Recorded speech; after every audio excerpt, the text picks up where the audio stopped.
ಬರಗಾಲದಲ್ಲೂ ಕೂಡ ಭರಪೂರ ತುಂಬಿದೆ ಘಟಪ್ರಭಾ ನದಿ. ಅಧಿಕಾರಿಗಳ ನಿರ್ಲಕ್ಷ್ಯಕ್ಕೆ ಜನ ಇಲ್ಲಿ ರೋಸಿ ಹೋಗಿದ್ದಾರೆ.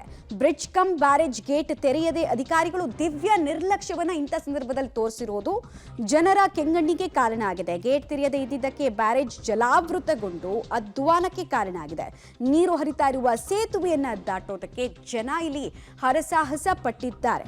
ಬೆಳಗಾವಿಯ ಮೂಡಲಗಿಯ ಸುಣಧೋಳಿ ಮಧ್ಯೆ ಇರುವಂತಹ ಬ್ರಿಡ್ಜ್ ಕಮ್ ಬ್ಯಾರೇಜ್ನಲ್ಲಿ ಅಧಿಕಾರಿಗಳ ದಿವ್ಯ ನಿರ್ಲಕ್ಷ್ಯ ಎದ್ದು ಕಾಣಿಸ್ತಾ ಇದೆ. ಸೇತುವೆ ಜಲಾವೃತ ಆಗಿದ್ದಕ್ಕೆ 3 ದಿನ ಈ ವ್ಯಾಪ್ತಿಯಲ್ಲಿ ಸಂಚಾರವನ್ನ ನಿಷೇಧಗೊಳಿಸಿ ತಹಶೀಲ್ದಾರ್ ಆದೇಶವನ್ನು ಕೊಟ್ಟಿದ್ದಾರೆ. ಇದಕ್ಕೆಲ್ಲ ಅಧಿಕಾರಿಗಳ ಕಾಂಟ್ರಿಬ್ಯೂಷನ್ ದೊಡ್ಡದಿದೆ.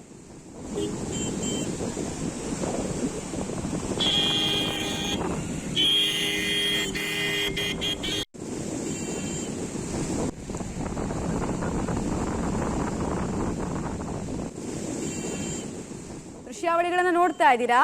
ಮಳೆಗಾಲದಲ್ಲಿ ಸಾಮಾನ್ಯವಾಗಿ ನೋಡೋದಕ್ಕೆ ಸಿಗ್ತಾ ಇದ್ದಂತಹ ಈ ದೃಶ್ಯ ಈಗ ಬರಗಾಲದ ಸಂದರ್ಭ ಬೇಸಿಗೆಯಲ್ಲಿ ಕೂಡ ಕಾಣೋದಕ್ಕೆ ಸಿಗ್ತಾ ಇದೆ. ಅಂದ್ರೆ ಅಧಿಕಾರಿಗಳು ಇಲ್ಲಿ ನೀರು ನಿರ್ವಹಣೆ ವಿಚಾರದಲ್ಲಿ ತೋರಿಸಿದಂತಹ ಅತಿ ದೊಡ್ಡ ನಿರ್ಲಕ್ಷ್ಯಕ್ಕೆ ಇದಕ್ಕಿಂತ ಬೆಸ್ಟ್ ಎಕ್ಸಾಂಪಲ್ ಯಾವುದೂ ಇಲ್ಲ ಅಂತ ಅನ್ಸುತ್ತೆ.